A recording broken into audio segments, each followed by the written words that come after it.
Men yangi ta'mli suv olib kirmoqchiman. Bu loyiha muvaffaqiyatli bo'ladimi? Buni qanday bilsam bo'ladi? Yaxshi savol. Haqiqatan mana oxirgi yillarda ko'ryapmiz.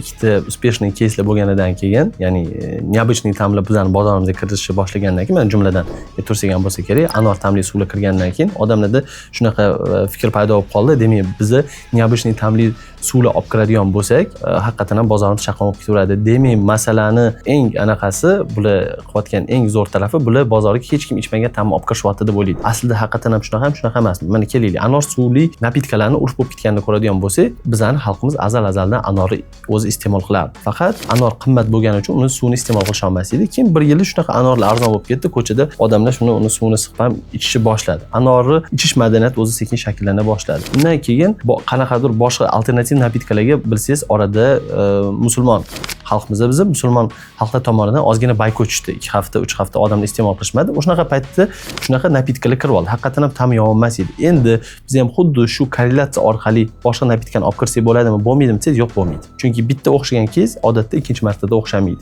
Ayniqsa uni ta'mi boshqacha bo'ladigan bo'lsa. Men sizga maslahat berardim. PMF degan tadqiqot instrumenti bor. Promise Market Fee, ya'ni bozori va'dasini olib olish. Siz qay darajada kengamoqchiligingizga qarab turib, faqat Toshkentdami yoki butun respublika bo'yichami, shuni ko'ring.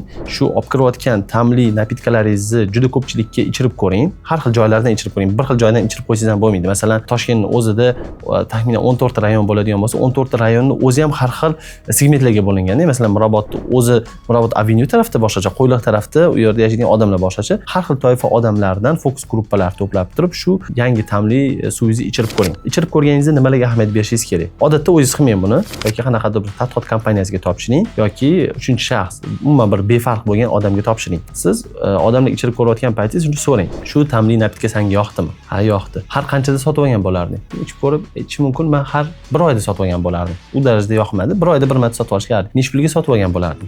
Deylik, bir 7 ming so'm, 8 ming so'mga sotib olgan bo'lardim deydigan. Shunaqa juda ham ko'p javoblarni yig'ganingizdan keyin siz xulosa qilishingiz mumkin. Faqat ehtiyot bo'lish kerak. Agar o'zingiz o'tkazib qo'yadigan bo'lsangiz nima bo'ladi desangiz, siz o'zingizni g'oyalaringizni shaydosi bo'lib turib, shu napitkani berasiz. Qalay, senga napitka yoqdi deysiz. Ya'ni har doim o'zingiz xohlaydigan javoblarni eshitishga boshlasangiz. U ham baribir bizda o'zbekchilikda andisha bor, qani yoqdi deydi. 1 oyda 5-6 marta sotib olgan bo'lardim desa, ha, sotib olgan bo'lardim deydi. 15 mingga sotib olgan bo'lardim desa, ha, 15 mingga sotib olgan bo'lardim. Palonchi brendlardan ancha yaxshi ekan degan javoblarni u aytib qo'yish mumkin. Bu odatda samimiy bo'lmaydi. Shuning uchun ham Promise Market Fee instrumentini o'tkazayotganda odatda tadqiqot kompaniyalariga berish sizga ancha выгодныйroq. Nechta respondentgacha ham qilishim kerak degan savol tug'iladi albatta bu yerda. Masalan, 100 ta odam bilan o'tkazaymi, 1000 ta odam bilan o'tkazaymi, 10 ming ta odam bilan o'tkazaymi desa, bu yerda bitta yaxshi metrika bor. Javoblar bir xillashib ketgunga qadar. Faraz qiling, siz 100 xil odamga ichirdingiz, 100 xil odamdan ham har xil javoblar bo'lyapti. Demak, hali fikrlar bir xillashmayapti, 1000 taga olib chiqasiz. 1000 tada deylik, sal bir-biriga o'xshashni boshladi. Keyin uni 10 ming taga olib chiqasiz. 10 ming taga olib chiqqaningizdan keyin bo'ldi, fikrlar takrorlanayotgan bo'lsa, mana shu to'xtatsangiz bo'ladi. Ba'zi holatlarda 100 tada ham o'zi to'xtab qoladi. O'shaning uchun bu ham bitta yaxshi, menimcha, sizlarga informatsiya bo'ladi deb o'ylayman.